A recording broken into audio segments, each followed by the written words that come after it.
এই দলটাতে আমার কাছে মনে হচ্ছে যে ইন্ডিভিজুয়াল ব্রিলিয়ান্স প্লেয়ার একদমই নাই। প্লেয়ার আসলে আমার কাছে মনে হয় যে একদম আ তাদের পারফরম্যান্স তো দূরের কথা। তাদের আসলে ম্যাচের ভিতরে কোনো ইনভলভমেন্টই ছিল না। তারা আসলে কি করতে নেমেছে, আসলে কি খেলতে নেমেছে, তারা আসলে তাদের নিজের কাছেই আমার কাছে মনে হয় যে কোয়েশ্চেন করা উচিত যে আসলে এন্ড অফ দ্যা ডে তারা ম্যাচটা কি ম্যাচ খেলেছে। গতকালকে ম্যাচটা যদি আপনি ওভারঅল দেখেন আমার কাছে মনে হয় যে বাংলাদেশ দলের অ্যাটিটিউড, বাংলাদেশ দলের কমিটমেন্ট, বাংলাদেশ দলের ডেডিকেশন আন আন সবকিছু সবকিছু ছাড়িয়ে তাদের আসলে যে গোল মিসের যে মহড়া এবং তাদের যে আ কিছু শিশুসুলভ বা আপনার আচরণ মাঠের ভিতরে যেগুলি আমার কাছে আসলে খুব দৃষ্টিকটু লেগেছে এবং আমার কাছে মনে হচ্ছে যে বাংলাদেশ দল এগুলি থেকে বের হইতে না পারলে আসলে কিন্তু আমাদের দেশের পরবর্তী সময়ে আপনি যখনই ম্যাচ খেলবেন তখন কিন্তু আসলে ম্যাচ জেতা খুব ডিফিকাল্ট হবে এবং এরকমের মালদ্বীপ দেখেন, মালদ্বীপ দলটা কিন্তু আসলে ১ বছর ধরে আসলে তারা তাদের ঘরোয়া কোনো ফুটবল নাই, তাদের ইন্টারন্যাশনাল কোনো ম্যাচ নাই।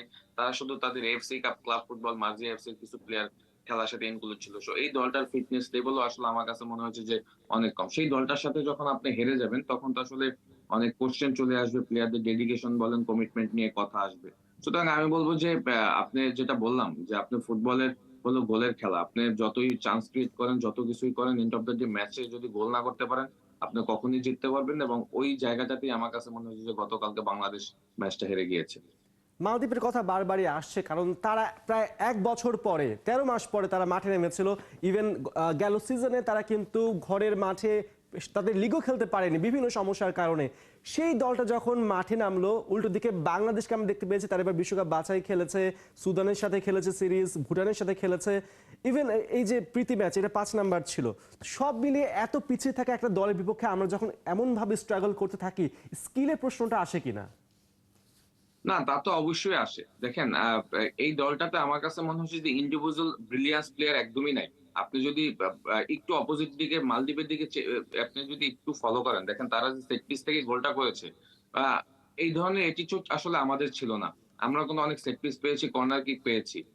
বাট ওদের দেখেন ওদের যখন হামজা যখন বলটা কিক মানে আ আ কিকের জন্য বসালো, তখন কিন্তু আলিফ ফাসি তার সাথে একটা কানেকশন করে এসে কিন্তু ওই বলটাই গোল করল।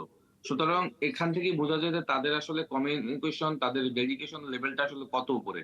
যে জায়গাটা আমাদের একদমই অ্যাবসেন্ট ছিল। আপনি যদি পুরো ম্যাচ দেখেন, আমরা যে সিস্টেম অফ প্লে তে খেলেছি সেখানে আমার কাছে মনে হয়েছে যে কিছু প্লেয়ার আসলে আমার কাছে মনে হয় যে একদম আ তাদের পারফরম্যান্স তো দূরের কথা। তাদের আসলে ম্যাচের ভিতরে কোনো ইনভলভমেন্টই ছিল না। মানে ক্রিয়েটিভিটি যে ইনভলভমেন্ট গুলি আমরা বলি, তো সেগুলি একদমই ছিল না। সো এই ধরনের ম্যাচে আসলে হোল টিমকে পারফর্ম করতে হবে। সেখানে আপনি যদি দেখেন গোলকিপার ডিজাস্টার মিস্টেক করেছে শুরু থেকেই। কনফিডেন্ট এর অভাব। সেন্টার ব্যাকে যদি তপু বর্মনের কথা বলেন আপনি, সাদের কথা বলেন, তাদের পারফরম্যান্স আমার কাছে মনে হচ্ছে যে একদম ডিজাস্টার পারফরম্যান্স। কোন পারফরম্যান্সই ছিল না। তারা আসলে কি করতে নেমেছে, আসলে কি খেলতে নেমেছে, তারা আসলে তাদের নিজের কাছেই আমার কাছে মনে হয় যে কোয়েশ্চেন করা উচিত যে তারা আসলে এন্ড অফ দ্যা ডে তারা ম্যাচটা কি ম্যাচ খেলেছে।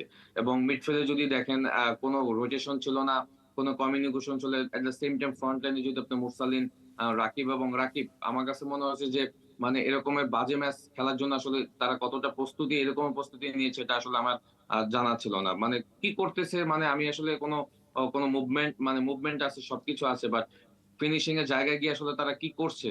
মানে এইগুলি আসলে আমার কাছে মনে হয় যে তাদের কাছে তারা নিজেরাই যদি কোয়েশ্চেন করে অ্যান্সারটা আমার মনে হয় যে তারা নিজেরাই বলবে যে তারা আসলে কি করতে নেমেছিল।